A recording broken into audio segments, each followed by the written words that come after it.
so we are very happy to welcome Gustavo Pessil from IMPAN.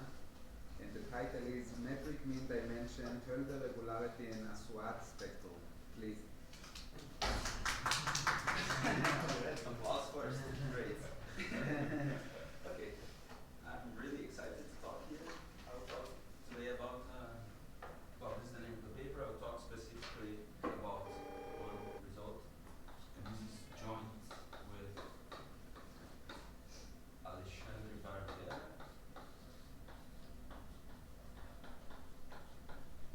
And Maria Cava. Okay. So essentially what I want to talk is a relation between these three different metric properties of the dynamical system. Of course, I will explain a bit better what they are. So to start, maybe I'd like to talk a bit about metric mean dimension, talk about a few examples that I like. So, okay, so for the definition, let's say we have a compact symmetrizable space.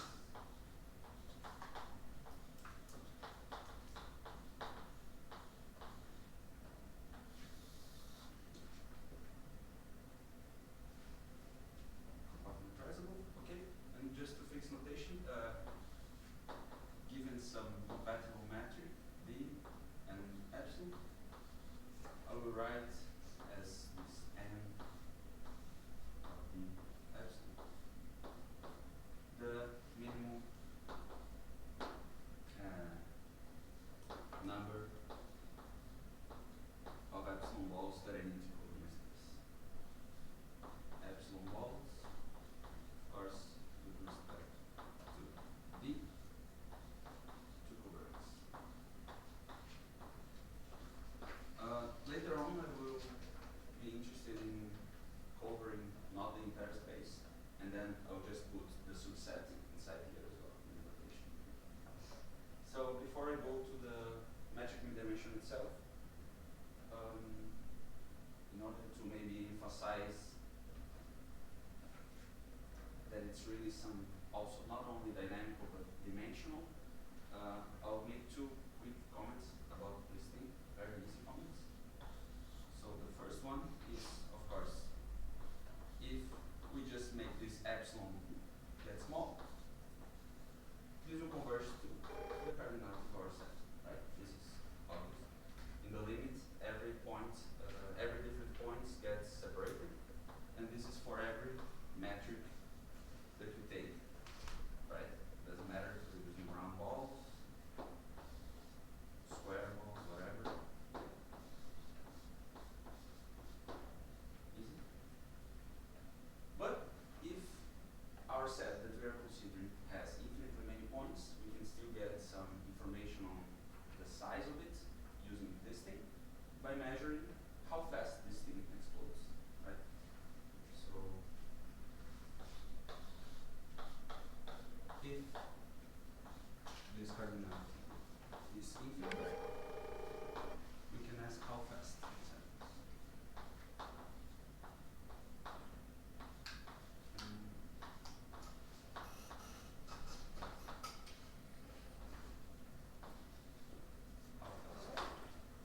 And this is exactly what the box dimension quantifies. Measures the polynomial growth rate of this thing. So box dimension. Well, I'll write the definition, even though everybody knows, but just think it's that. This is just then the limit in epsilon. Of course, the limit not necessarily exists.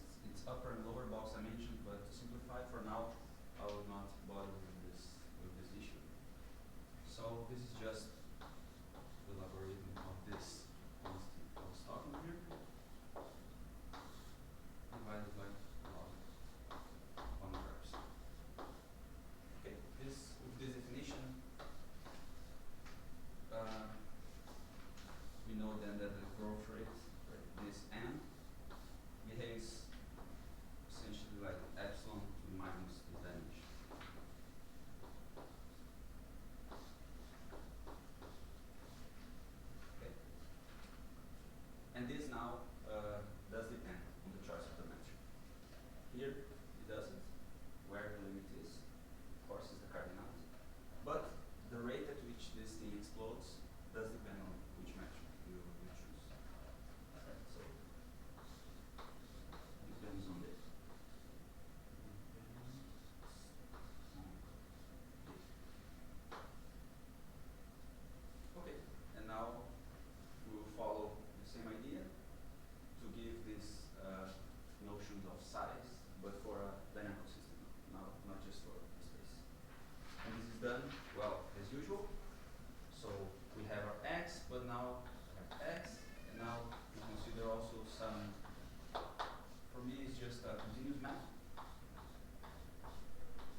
number, but with respect to this metric, this will grow exponentially, and what we capture here is the exponential growth rate. So the limit n 1/n log of n of bn epsilon. Okay. So in some sense, this is quantifying really. Okay, this grows exponentially. So the exponential growth rate is really how many elements we need to cover as we go to the next step of the iteration. Right? So this is really kind of some average notion of this along the dynamics. Okay, so we think of this as a dynamical version of dynamical.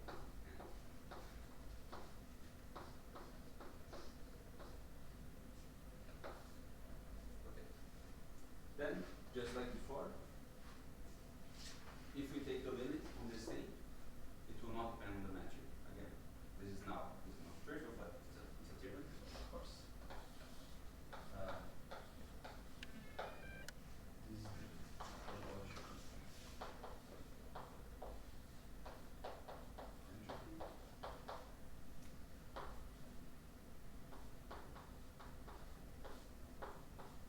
Xt. This is just the limit.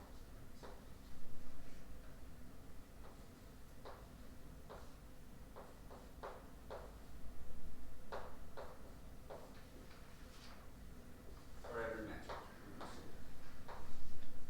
So, in some sense, this resembles what's happening in that. And just like before, if the entropy is infinite, which happens, well, I'll come back to when it happens quite often. So if the entropy is infinite,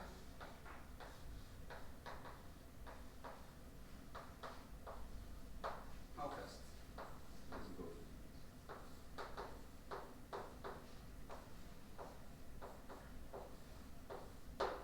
And this is exactly what the metric mean dimension quantifies.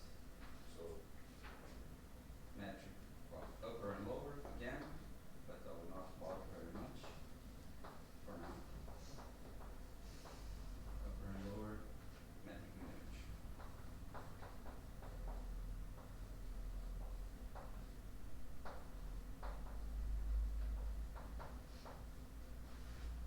And this is defined by using the same normalization as before, with the only difference that here the logarithm is already inside the entropy. So we just divide this by all. But in epsilon entropy, that's also like upper and lower limit, right? For the n, small n. No, lower. Yeah. Here? Yeah. Here the limits exist or not? It depends on which notion of covering number you want to use. Well, you can use by separated sets. You can use with. No, I mean the limit. Yeah. So the point is, with this one, it exists. With this one, it's subadditive. Okay. Yeah. You but mean it exists? Yeah, this limit here exists. But if you use with separated sets, then it's lim super limit and it works with both. Yeah, I think so. Well, if not, you can just put lim sup here. But I think with this choice that I use here. No, I mean, I think it exists if you're using the definition of opening like open covers. Yeah, but we're using epsilon balls. Right? So if you take some open cover with diameter 2 epsilon, you can just replace these elements by some balls. Yeah, but again, that depends on epsilon. Yes. Epsilon is fixed. Yeah, here epsilon is fixed. Okay then. Okay. Right. Yeah, but anyway, if you many times we have to use the other definitions, so what we end up putting here is lim super limit anyway. Okay. But for this one, if I remember correctly, it does exist. But we can just leave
T is the identity you just obtained, the usual. When T is identity, even the entropy is 0, right? So I will write some properties now, but one of them in particular is if the entropy is finite, the metric mean dimension is 0. Like if a set has finitely many elements, it has 0 dimension. Okay. So maybe I'll write this, no? So just a few simple remarks. So this is the dynamical analog of the box dimension. Let me write this. So this is what you asked. So if the entropy is finite, then ND is 0. But if it's infinite, then just like before, the choice of metric is what will tell you the growth rate. Right? So now the metric is important, unlike the infinite. So the choice of D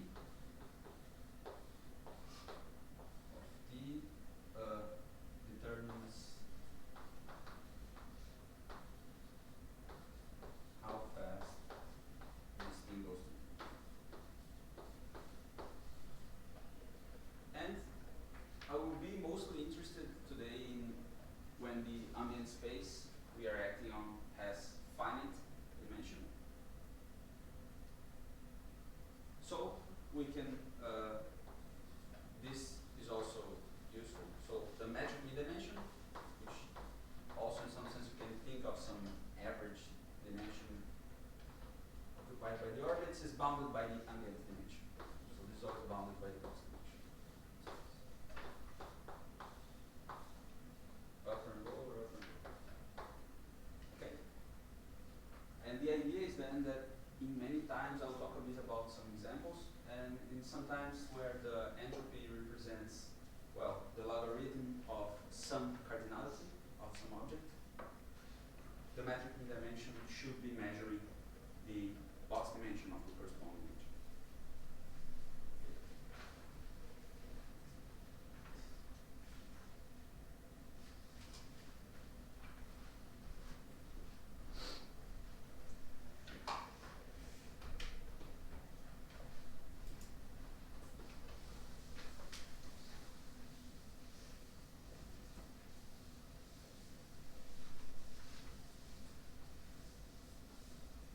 You mean for all T, like with X finite dimension or with additional like? Yes. This is for every T. For every T, Yeah. as long as X is with finite dimension. Yes.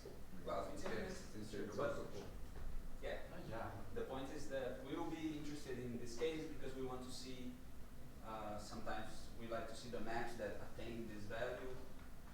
And I mean, for me, the examples I can work and think the most are finite dimensional. So, and the main theorem is naturally framed in finite dimensions.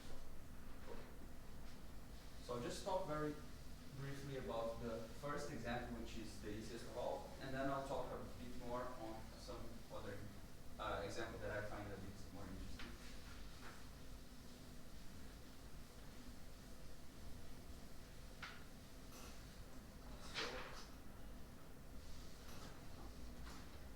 So some examples.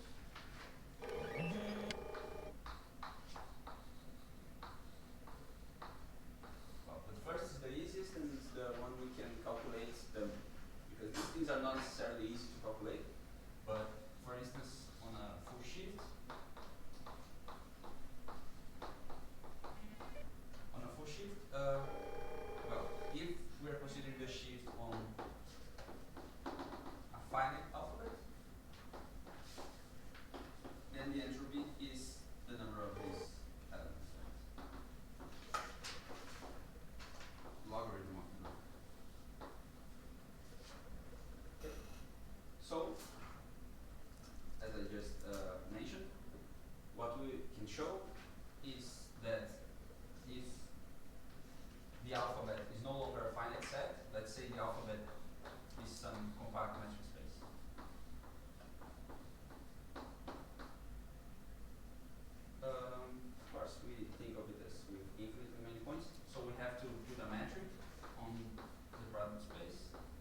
the sum, maybe Right.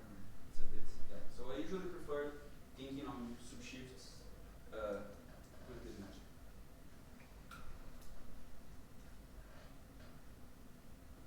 Okay.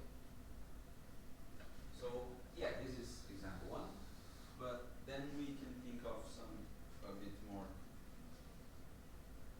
interesting, I think, at least for me. So is a subshift of finite type.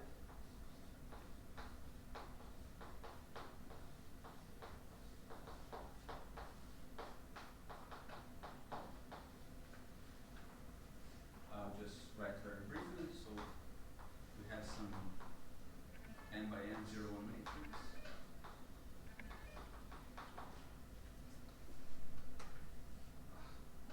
Okay, I'll just write here. Just write this as sequences. Such that A has I.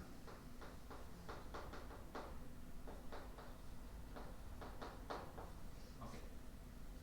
In this case, we will be using this later, like kind of to get some estimates, but so the entropy of this thing, of the shift restricted to this thing, n, is the logarithm of the spectral radius of the matrix.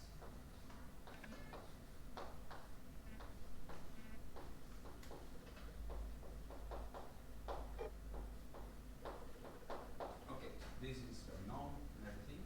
So what I started studying in my master's was really this type of systems, but for compact alphabets. And then what can we say about the metric mean dimension of these types of shifts? So, well, I don't know if they had a name or anything. I just thought that subshift of compact type could make sense. But subshift.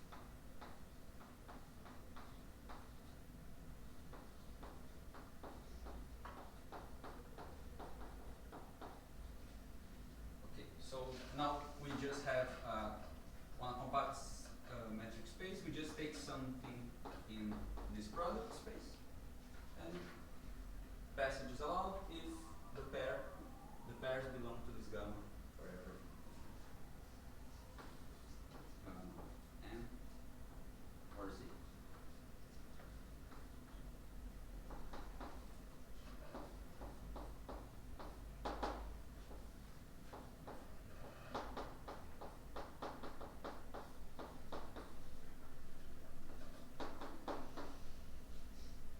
Okay. So, well, of course, we cannot give just some general formula like this one. I can't, at least, unfortunately.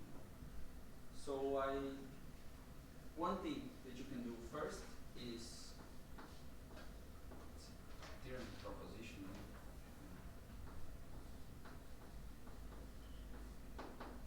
So the first thing is, if we consider the unilateral sequence space and the bilateral one, they both get the same metric mean dimension. This we can show.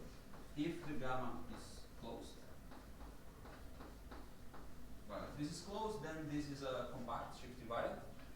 If it's not closed, well, this is not necessarily compact, but the point is the definition I gave, just like in the case of the box dimension, you can generalize the metric mean dimension for subsets in the sense of Bowling first by using the transition parameters, or you can simply repeat the same definition, but instead of covering the entire space, you just cover the set you're interested in.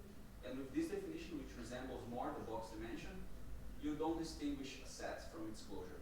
So they both will have the same. So here, of course, the subshift of compact type, you can see is the closure of this thing. But if the gamma, for instance, is closed already, then this is closed. Okay. But in this case, the metric mean dimension of gamma n, of course with the shift and that metric, is the same of gamma z.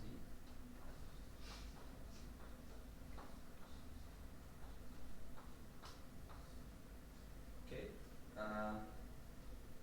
And in particular, a consequence of this is the following.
dimension of T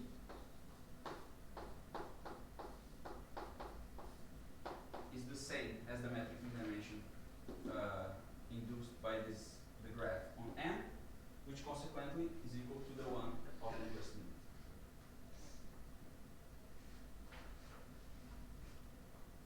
So, and the of, let's say, gamma N here, which then is the same as the one of gamma Z.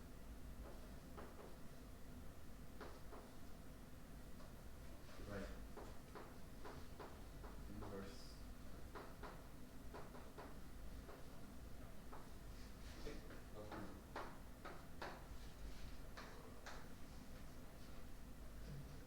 So, Excuse me, but in case if gamma is not closed, do you have counterexamples? no, I didn't go back to this to be honest, but I remember that back then when I was thinking of this, I really needed I think I used at some point that it was closed. No, of course I used, but I think it was something I could not remove at least back then. So, okay, so what do I want to take out of this?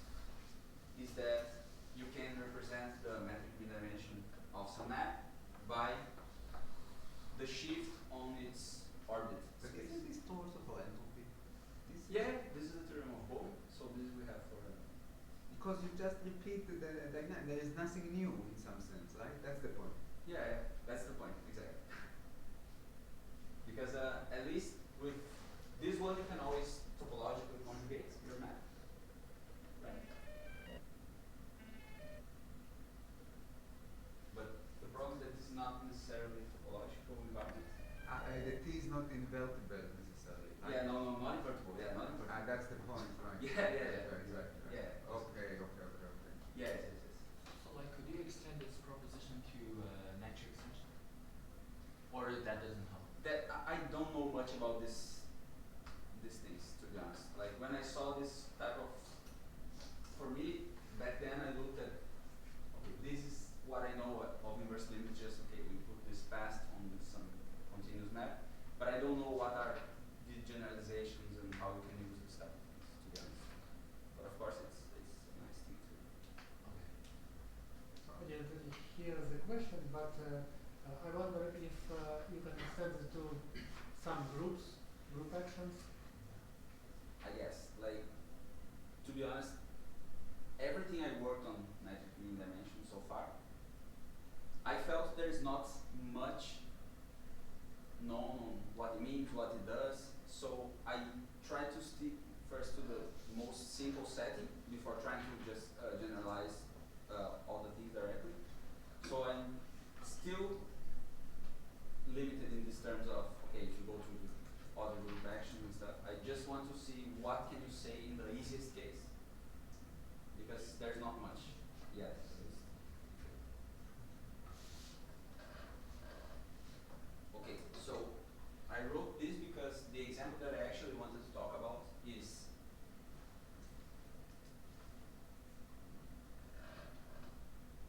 we can kind of use this as a definition for the metric mean dimension of a discontinuous map. Because there was a discontinuous map that I wanted to see, which was the Gauss map, a natural that appears a lot, infinite entropy map. So we can just use this kind of definition for discontinuous map. So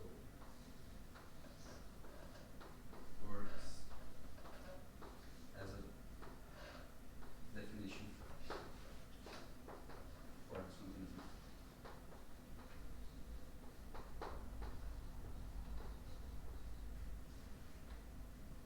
And then with this definition, we talk about Gauss maps and other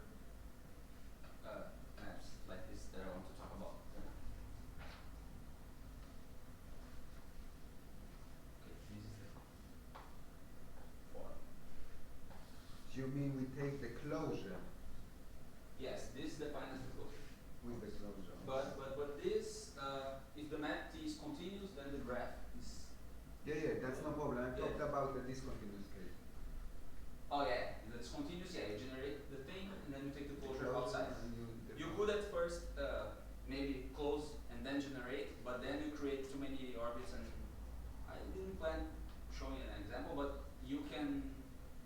I'll talk first about the Gauss map, and then I can talk about where this would be a problem to just take the closure first.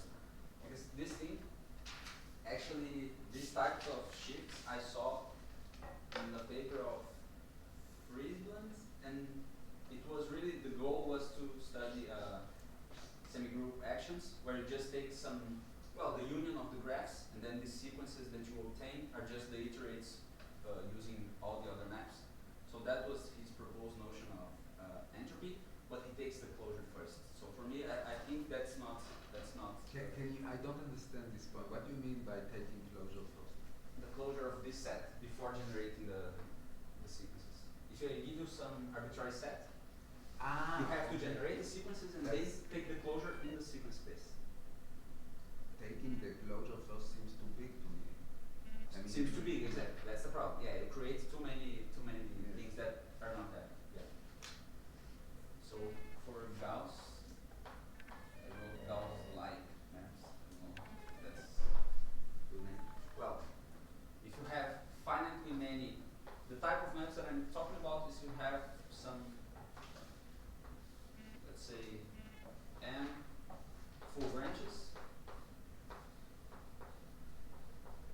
in the interval, then the entropy, well, this is just conjugated to the shift, right? So the entropy is just log m. So, and what are we doing here when we are considering, we are counting the branches. We are essentially counting the set of critical points, right? But if you have infinitely many branches, what will happen is will appear the dimension of the set of critical points. So this thing, for infinitely many branches, we will index the map by the set of critical points that we will consider. So we start with some A in the interval, compact, with zero Lebesgue measure, of course.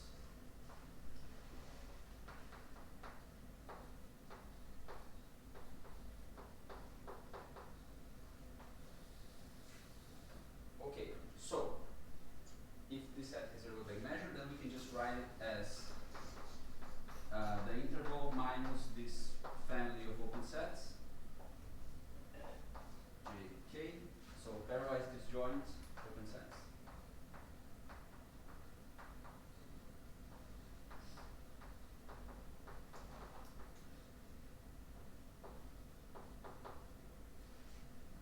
Okay, so this is just the intervals you get in between the points of A, and this is where our full branches will be. So for instance, in the Gauss map, this would just be the set 1 over n, and then the intervals you get in between are, well, 1 over n, 1 over n plus 1. But this works for general compacts with zero Lebesgue measure. Okay, these things are known as the cut out sets of A, and they are closely related to the box dimension of A. Okay, so this is where our interval map is defined. So maybe the map we consider is TA.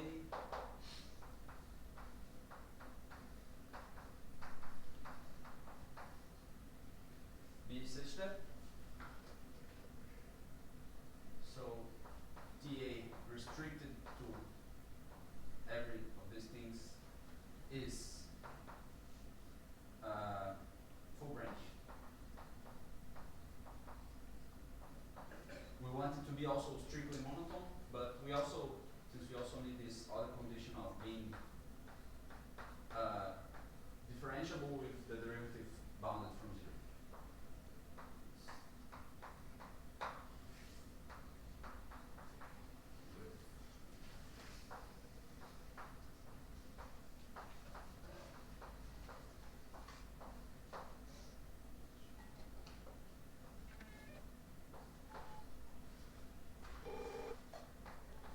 Okay, so this is really these types of maps with infinitely many branches, and the assumption that we need is just that they're not too horizontal. right? We don't go really too much like this. We want some inclinations. What does it mean TAJK is full branch?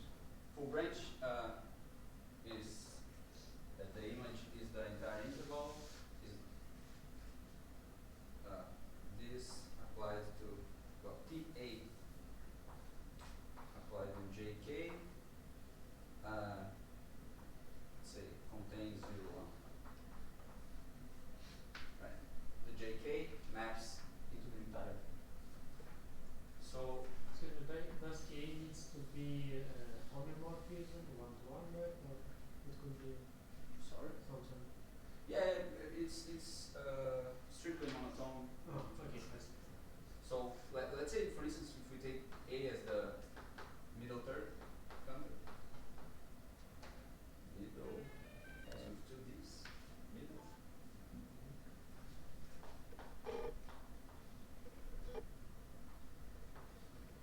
Counter. So how we construct, right? We first remove this first guy in the middle, and then A is defined in this interval as something like this. Then the next guys we remove to construct the set is this and this. So in here we also have some full branch. Here we also have some full branch, and so on. The eta is universal for all k? Yes, that's important. At least for a technical reason, I do believe it holds without it, but I needed to further prove it. So could you like explain this condition again? I cannot understand the last. This What it's does just that on each of them you're differentiable, Okay. and you don't have inclination too close to zero. So this for the derivative or? Yes, derivative. Okay. It's a thing here. Okay. Sorry, I wrote too No, small. Okay, so the maps are parameterized by this critical point set. So what is the theorem about this? The formula for the dimension is for this A. Oh, and by the way, yeah, of course, every compact set with zero diameter can be written like this. Right? So the theorem says that the upper metric mean dimension. We just write TA, but it's of course in the interval with the Euclidean distance. This is the upper box dimension of A.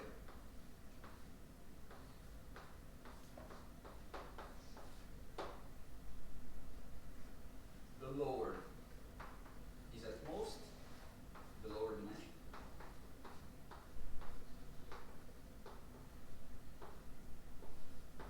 But if the dimension of A exists, then they all coincide.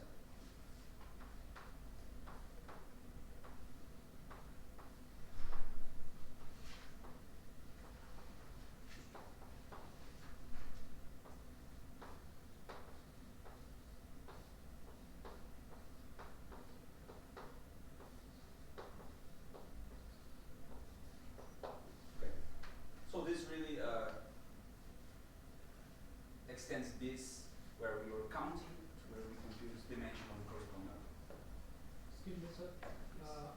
How is the fact that we have one identity and one inequality is related to the fact that we choose covering of. Now, it's actually something that I do believe that the calculations are quite optimal. The problem is that this is a problem that comes already from the fractal geometry, because there you can calculate these upper and lower dimensions. You can estimate them in terms of the decay of the measure of these intervals here.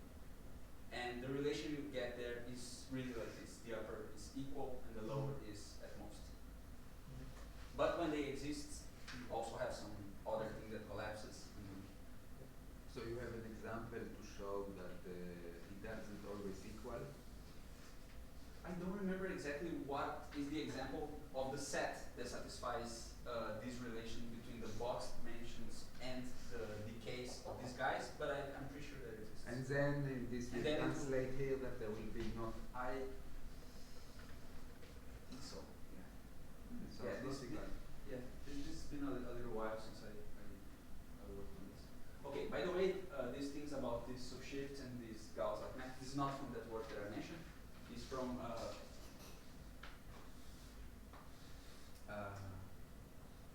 it's metric mean dimension via some shifts of convector.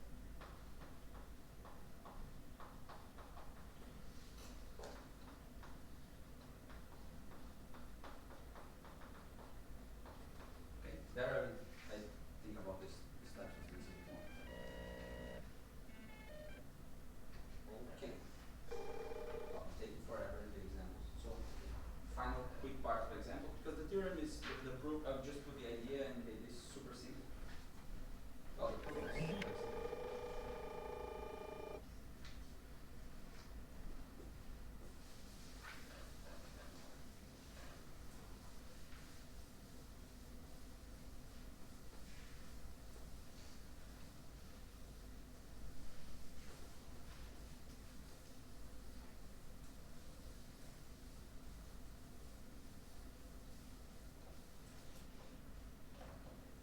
For instance, the Gauss map, right?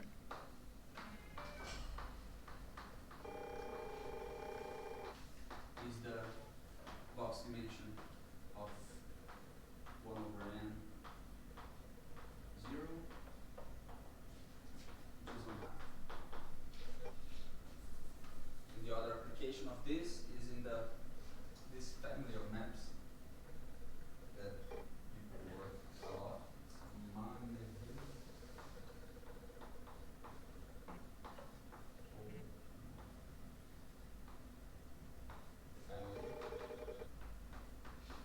So, okay, I will not write the formula. The point is that these things are two branch maps where on the first branch you have the 0 is a fixed point where the derivative is 1 and then you can, it's kind of like this, right?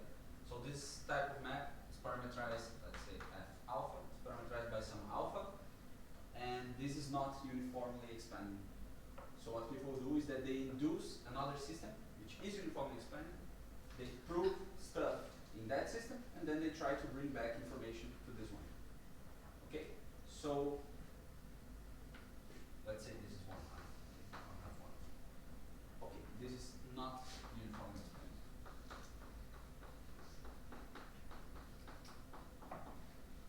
And then what's done is that, well, in this part you are uniformly expanding, and then you consider some induced map on this part. And how do? You consider you kind of reparameterize time by the first return map to this place. Right? So the induced map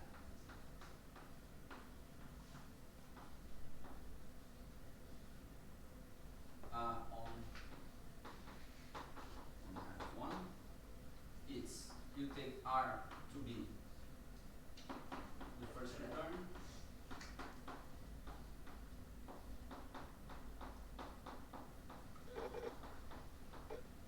and then the map that you actually consider is T alpha. It's just the previous F alpha to the power R. This is the final 1 half 1. And how does this thing look? Well, this second part here, it's already inside. So for these guys, it's just this same map. This other half gets mapped to this first branch. So we have to, in some sense, partition these guys by the time that it takes when I iterate to go back here. So what you do is essentially you consider this the pre-orbit of the point in the middle.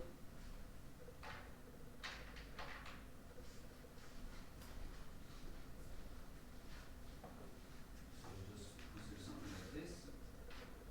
And this is what will give you the partition on how many times you have to go until you reach here. So that's why this induced map looks kind of like the Gauss map. It looks something like this, where the, let's say, Zn, this n guy, it grows kind of like n to the minus alpha. Well, this is 1 half, so plus 1 half.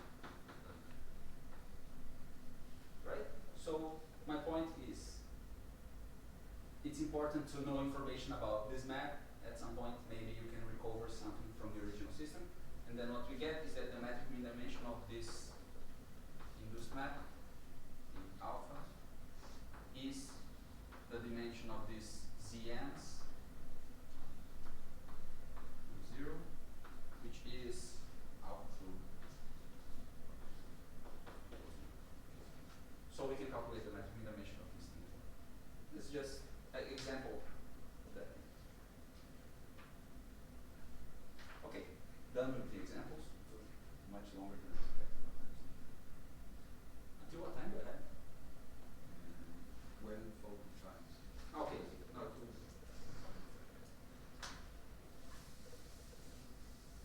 Well, finally, when we go to the theorem. So the starting point is this fact that relates the entropy of a Lipschitz map. So if this is Lipschitz,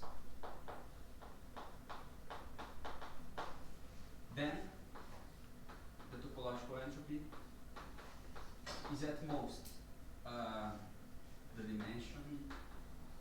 Here I will just put the box dimension, that's the one I'm talking about. So that can be Hölder times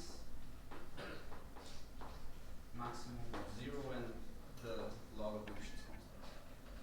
Okay, so what's important here? We bound this in terms of dimension times some regularity term. Okay, and we want to do exactly this type of inequality, but for metric mean dimension. Of course, we cannot have Lipschitz, because if we are on a finite dimensional space, then the entropy is finite, right? So let me just maybe write some this kind of drawing here. So if we consider smooth dynamics, which I just mean C1 plus something, right? Here the entropy is finite on a finite dimensional space. So here the entropy is finite. So the metric mean dimension is 0. So this is not the right environment for us to work with metric mean dimension. Right? On the other hand, if I go back here to C0 in topological dynamics,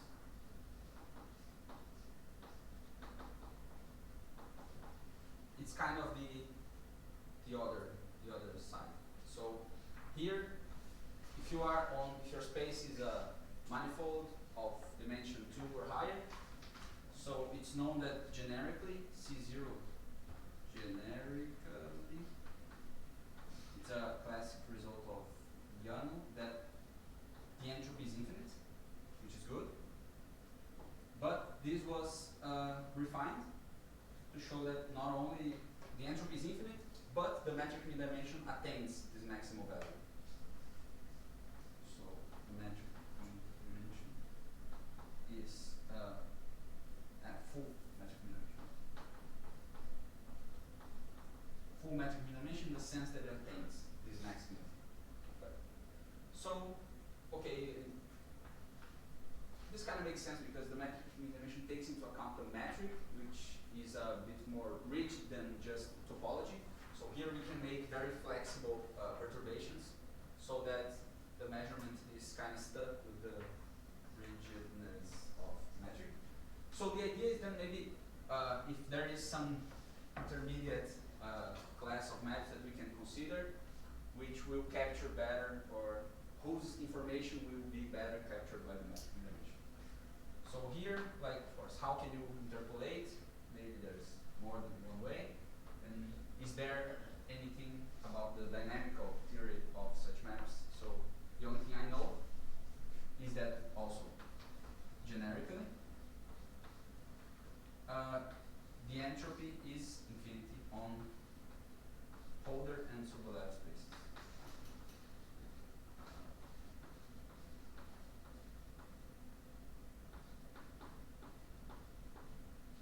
This is by De Faria, Hölder,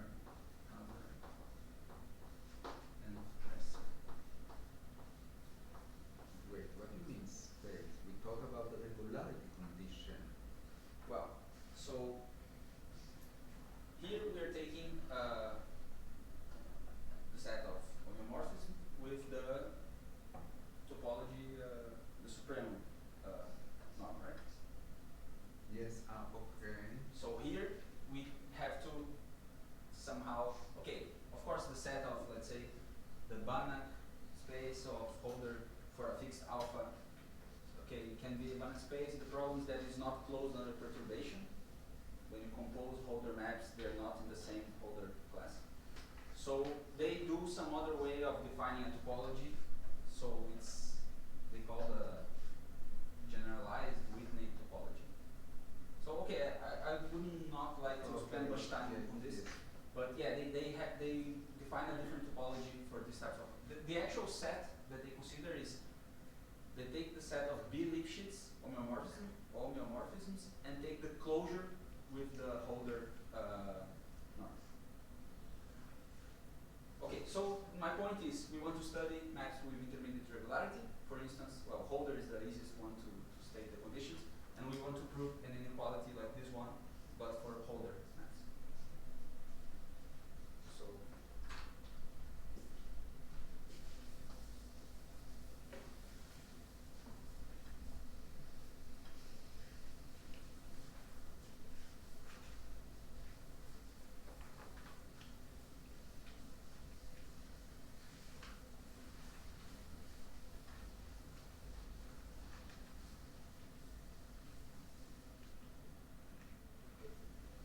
theorem is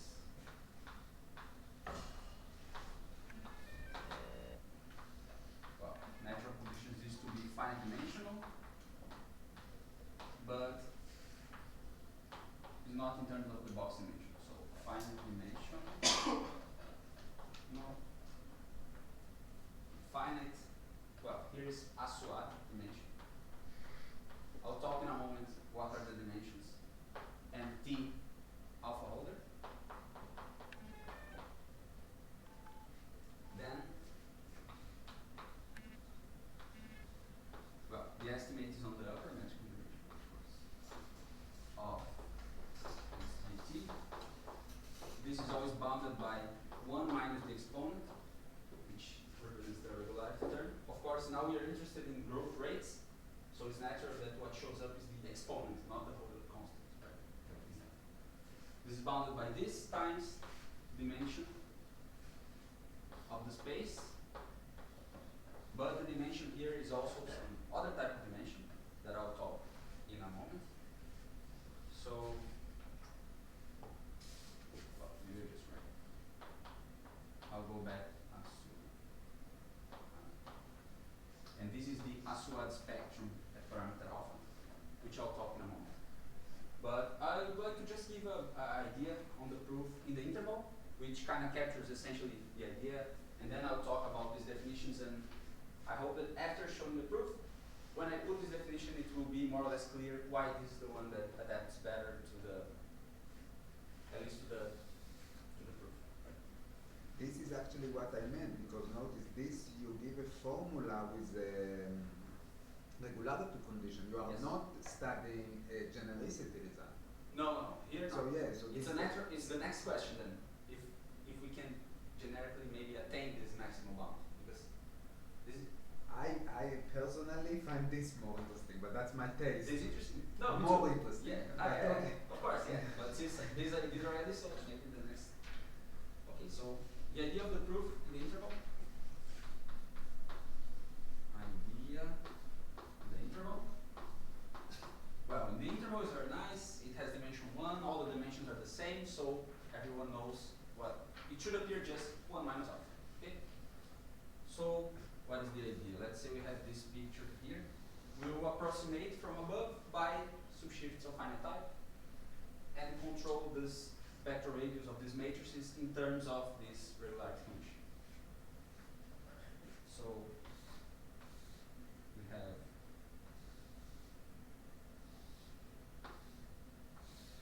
super simple. We put this grid of epsilon, and we will consider the partition by these guys, and this will be modeled by the subshift of finite type, saying it's 1 if this intersects this one, and it's 0 if it doesn't intersect. Of course, this is coarse, but we just need an upper bound. Later on, we will see that it's optimal, but for now, let's say that this will approximate in some sense by 0, 0, 0, 0, 1, 1. Well, this matrix, right?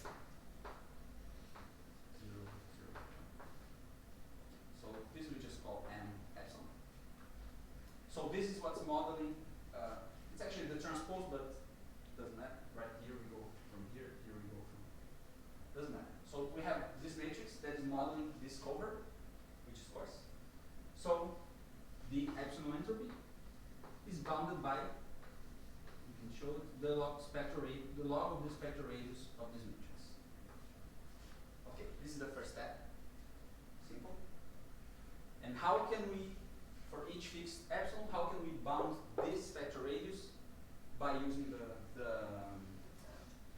fact that maps Hölder? We use this theorem from linear algebra,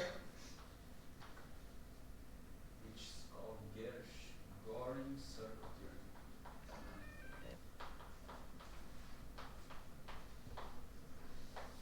So what does it say? If you take a complex square matrix,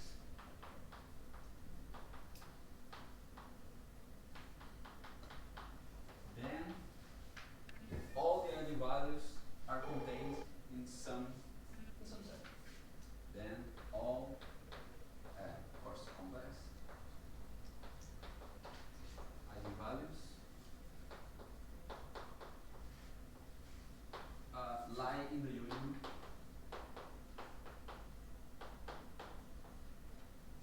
what union? The union of balls.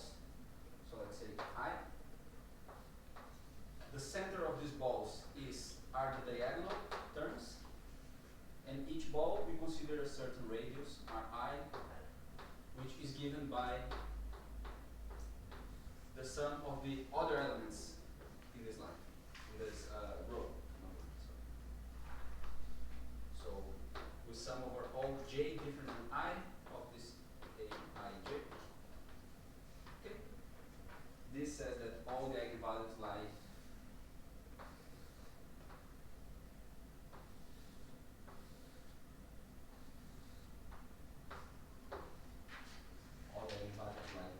somewhere in this union.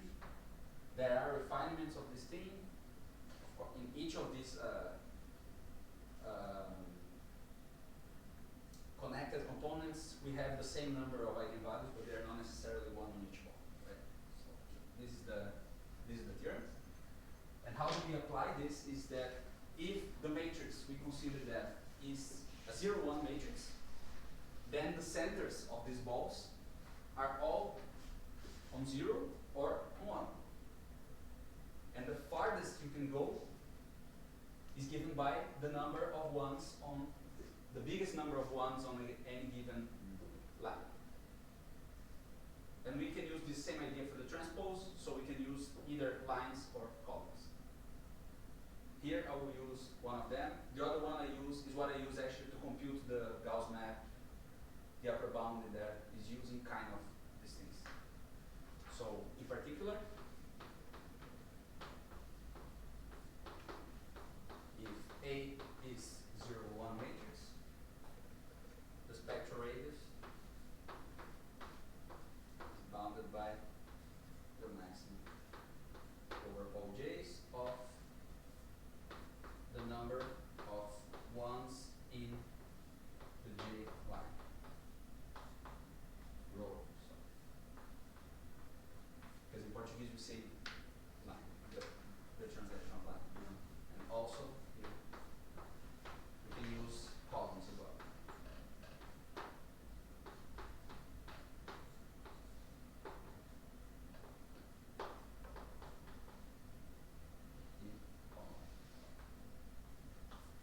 Okay, and what is good now is because since our map is Hölder, we have some control on how much we can stretch each of these intervals epsilon. So we have this control on this number of ones in here in this matrix.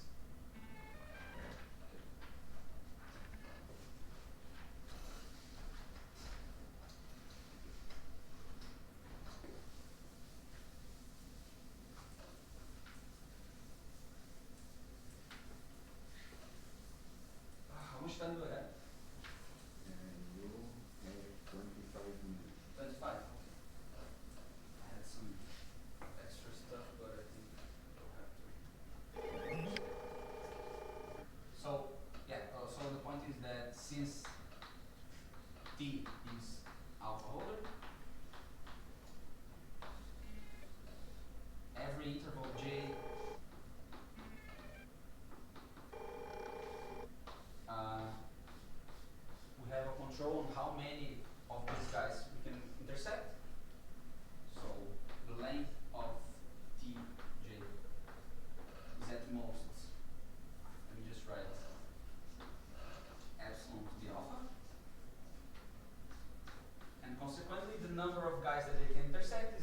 divided by epsilon. The number of i's such that t of j intersects I epsilon. I equals 1 epsilon. This thing is bounded by the length divided by epsilon.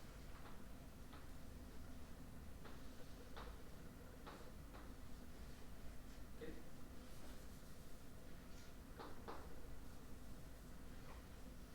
But then this gives a control on the spectral radius by the regularity. So the epsilon entropy is bounded by the log of the spectral radius of m epsilon, which is bounded by log of epsilon to the alpha minus 1. And then we just put the one alpha outside and divide.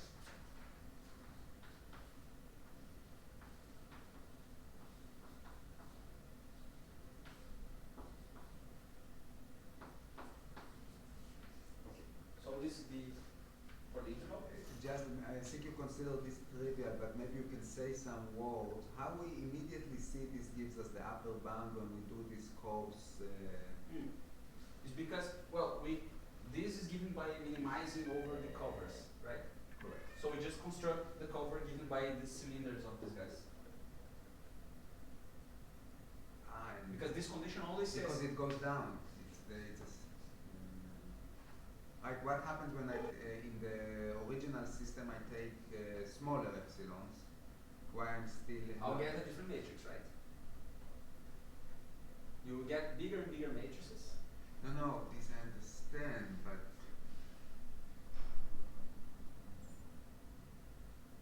So what? So you are saying this is just a calculation for a specific cover? Yes. Ah. Okay. Of course, when you consider iterates, not necessarily the guys that jump here is the same that will jump to the other one. So this is a time one kind of a Markov transition on the first step, and then this will give a upper bound on the longer and lower step. Right. Then the cardinality of this open cover will be the number, will be the sum of the entries of the iterates of this matrix, which is what will converge to the spectral radius. Could you see this maybe as a measure setting? So you could just, how to say that? You could just construct some like measure with this Markov matrix, and you have an extension from this interval system to this symbolic setting, and you just apply supremum over all like measures on this matrix, then you got this I inequality. haven't considered measure. Wait, the map is not continuous, right? You don't need continuous. Oh, sorry. This map is not continuous. This The T is smaller. extension, right? You have an, there Yeah, is. I mean, So you can, certainly what you are saying is correct for, So I'm just considering the measures theoretical extension. You don't extend the system topological way. You extend all like invariant measures to the financial, financial. But if you just counting all like the supremum of this measure, you still have this epsilon step. But then you have like measure is the inequality, and the upper way the supremum of the measure is always bounded by this spectral radius, and then the lower one you got this edge. I'm not sure. I'm just Do you mind if I just write the definition for now because it takes. of course. Okay. Okay. So this was the proof, right, for the interval. Yeah. Then the dimensions that actually show up is maybe I don't even write now. I think I should write just one. So the Assouad dimension. We're always considering compact metric space. The definitions I put is for compact metric space. Dimension of XD is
small one.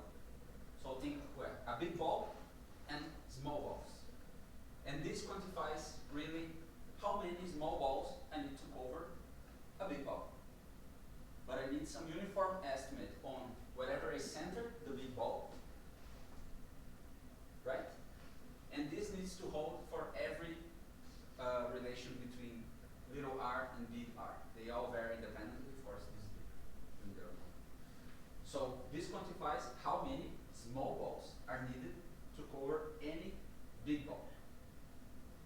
So the point is that the fact that we are maximizing here, and this only considers the ratio between these two scales, says that here we are always going to the highest complexity regions. We need some uniform estimate that will have holds for everyone.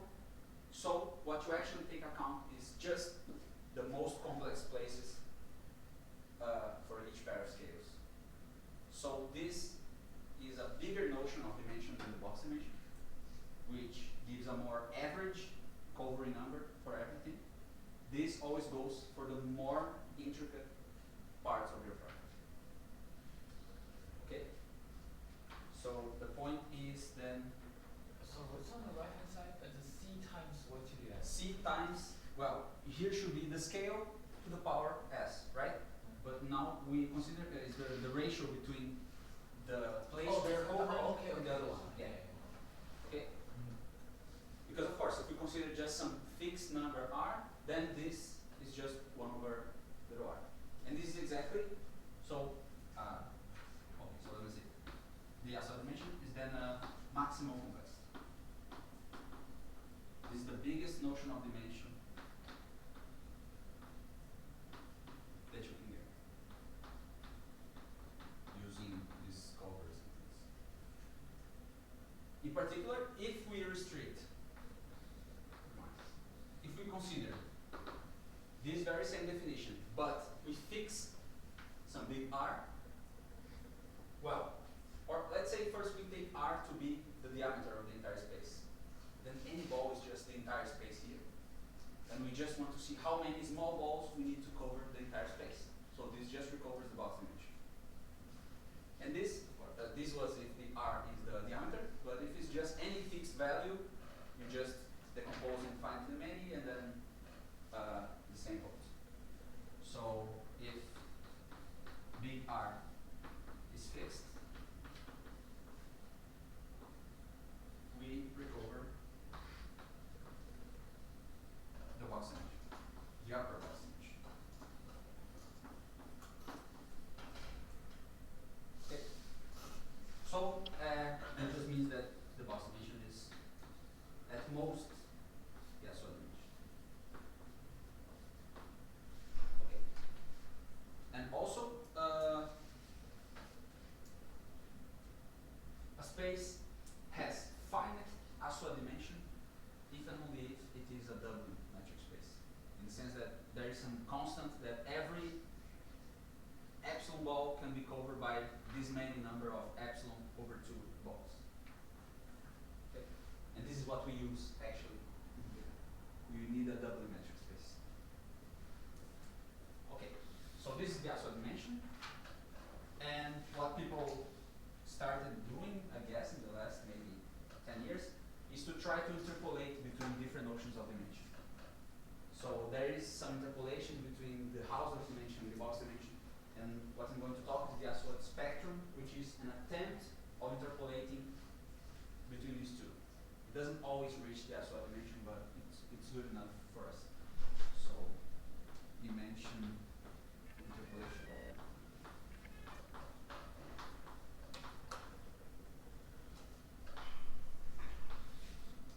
So we have here the box dimension, upper. And then the idea is, well, if we consider some fixed R, this gives the box dimension. If they vary freely, they give the Assouad dimension. So the idea is then to fix some relation between these two guys. And this will be a 1 parameter relation. So the idea is that for each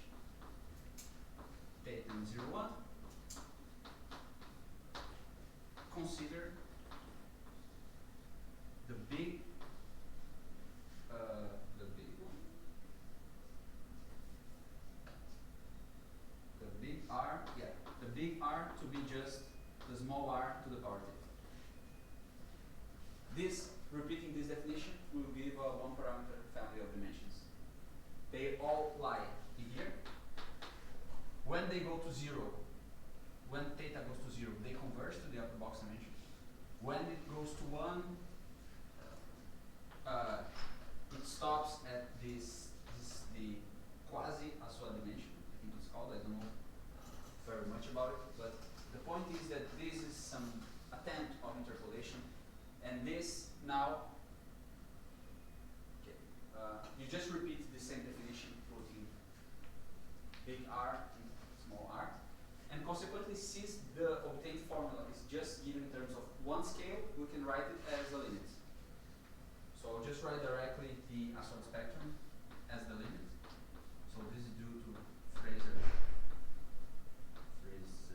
and U. The Assouad spectrum.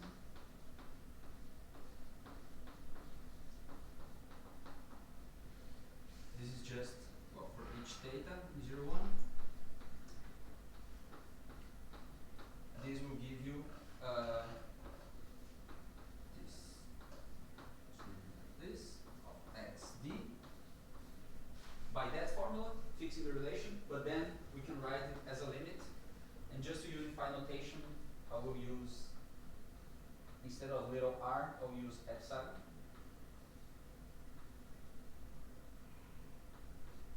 Right? So this becomes the lim sup of the supreme over x of the log of the covering number of the big ball. But the big ball is now epsilon to the theta. B f divided by log 1 of x times this 1 minus theta that falls down from one of the calculations. So this is just reformulation of this when you fix the scales. And then, well, the point is exactly that this will quantify how many balls of radius epsilon you need to cover a ball of radius epsilon to the alpha. So we can kind of use it to control this type of thing. We can construct some open cover with diameter epsilon. They will be mapped to some bigger, each element in this cover will be mapped to some bigger ball, epsilon to the alpha, and we can use this to control how many of the original epsilon balls this bigger epsilon to the alpha ball intersects. So this is the idea. Okay, so it's really to estimate something like this. We can estimate these guys because this gives some control on how many epsilon balls you need to cover epsilon to the alpha to this ball. That's why the parameter here is exactly the same as the regularity.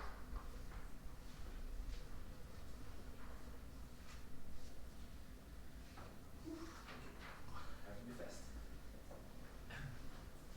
Yeah, I will not talk about everything I wanted, but I'll just maybe write some just one corollary thing and maybe show that this is actually attained, this inequality. So at least in general, in these terms you cannot make a stronger inequality, but maybe you can improve which notion of dimension that appears there. So, okay. Corollary.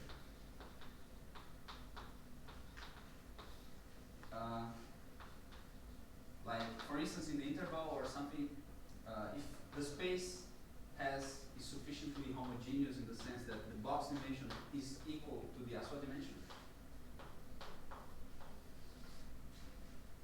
then any map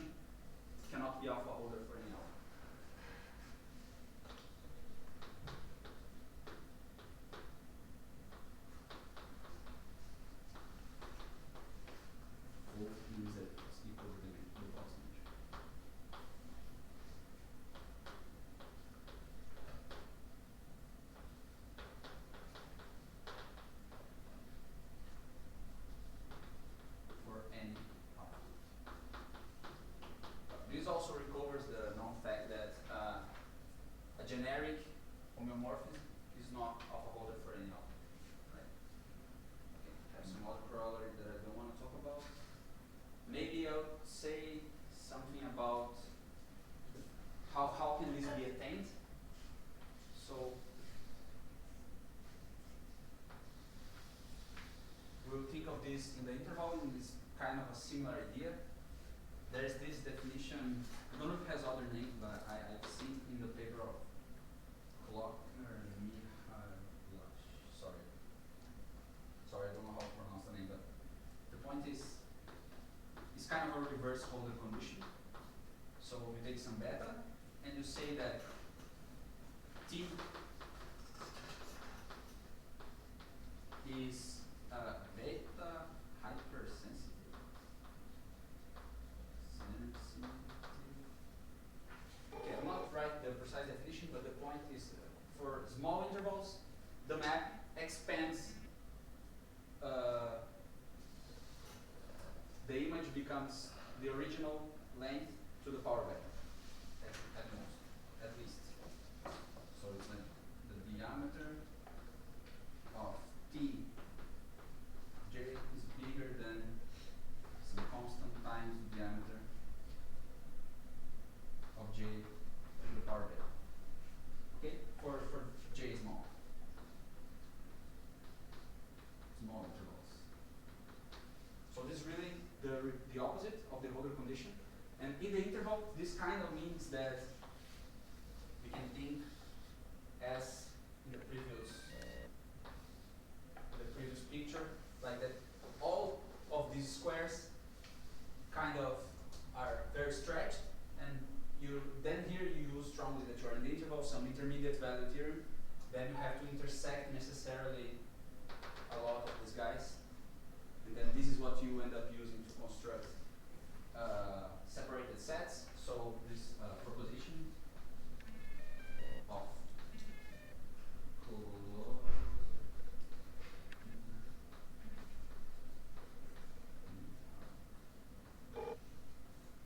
is that if T is beta hypersensitive,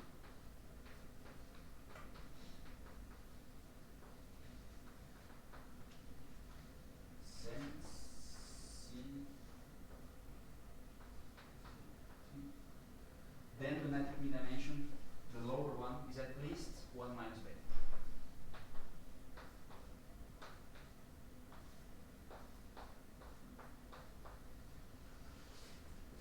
Okay, and then there are many examples where you are hypersensitive and Hölder for the same parameter, like the classical Weierstrass functions, continuous lower differentiable Weierstrass function.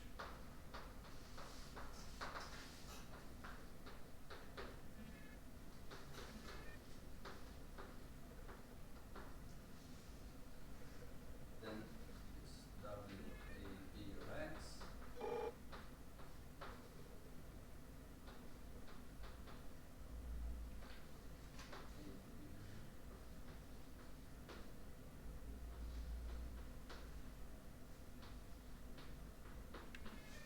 Then this map is both Hölder and hypersensitive for this number here, so satisfies. Of course, this is defining the entire line, but after one iterate, it falls inside some compact interval and then it just remains that. So the metric mean dimension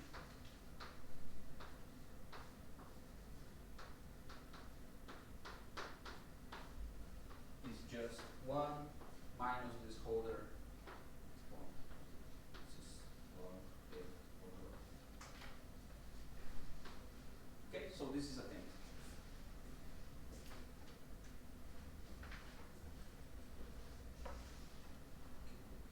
I wanted to talk a little bit about something else. I thought 1 hour and a half was more than this. Well, okay, then I guess I'll just stop here.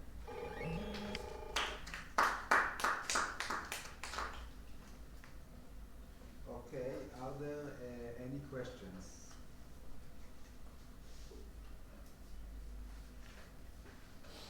What were the additional subjects? The additional is, you know that in general, the relation between the metric mean dimension of the iterates of the map is not just like the entropy where yeah. So we only have an inequality. And we get some kind of converse when the ambient space is Alford's regular. So, Peter, just in 1 second, I will not. Yeah, remind us what Alford's regular. Yes, exactly. So maybe I'll just do very fast.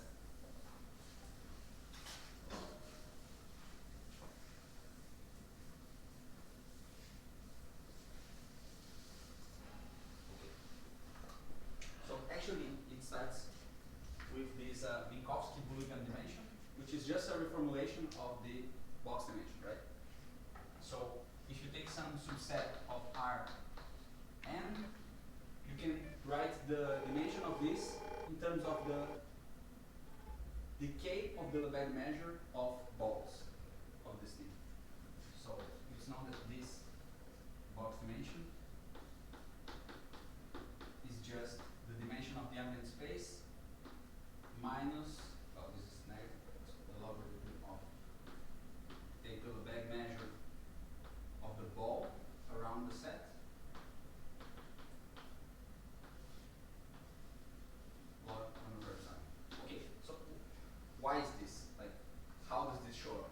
So if you take some, if your set is some smooth curve and you take the neighborhood, then the measure of this neighborhood of this ball is essentially like the length times epsilon squared, right?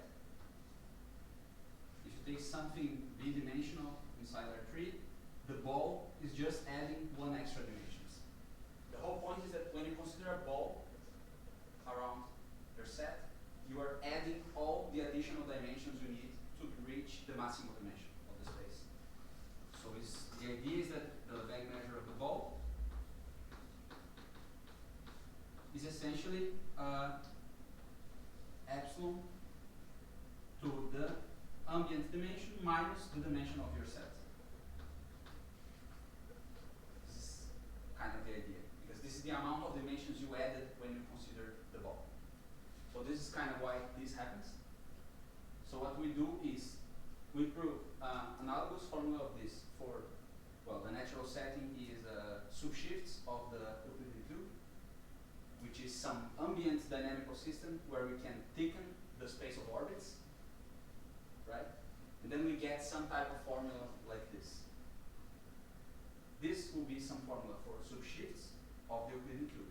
But the only thing we use about the Euclidean cube is the existence of some measure that captures the dimension.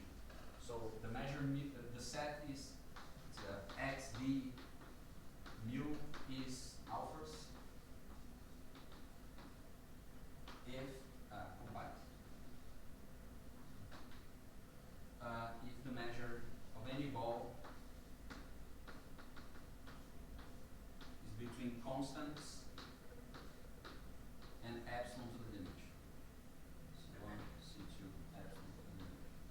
Okay, this is the only condition we need to prove something like this.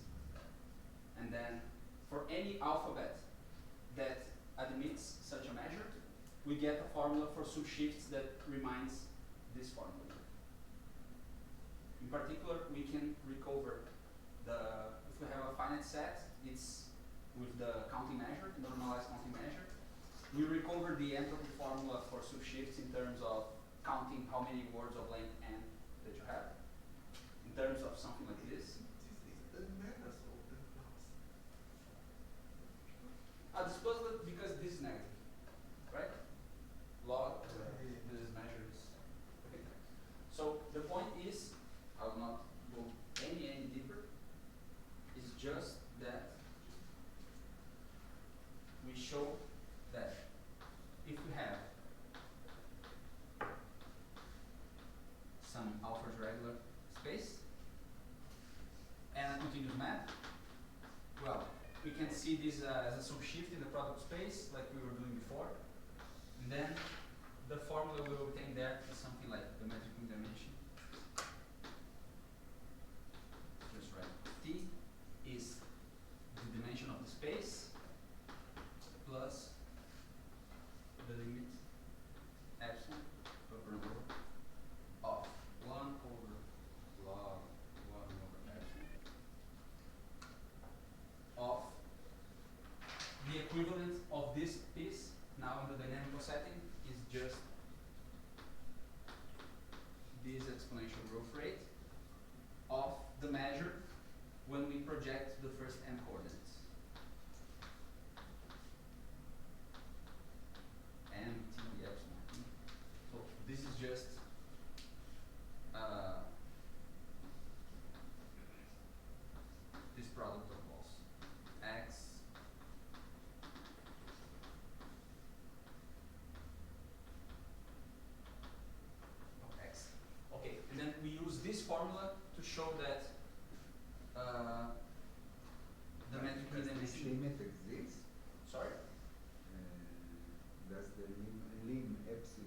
Yes, yes, it's survective. It's a This limit always exists because because the subshift. So then the relation we get for this T's acting on this type of spaces is that, well, in general, we have this, right? K times the metric mean dimension of the map. This is what we have in general. But for every map, this is bounded by the dimension of the ambient space. So this can never be bigger than 1 if you're in the interval, for instance.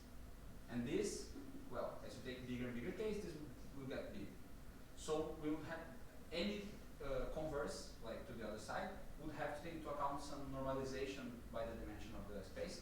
And what we get is that this is bigger or equal than K times the metric mean dimension of the original minus K minus 1 dimension of the space.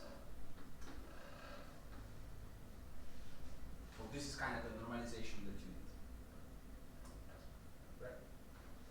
Because it makes sense. If you have this bound on every iterate, you need to discount some ambient dimension to get a lower bound. This is for acting on Alpha's regular space. Of course, I wanted to do a lot better than this, but this is the But what is alphas? the existence of this measure, because not every space admits a measure satisfying this.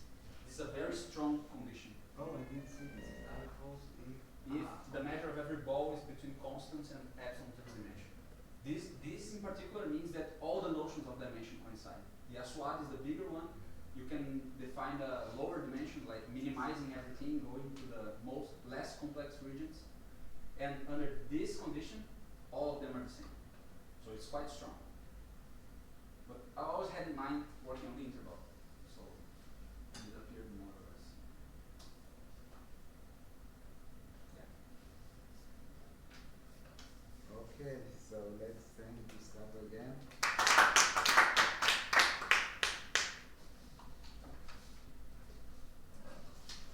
So you now close the recording?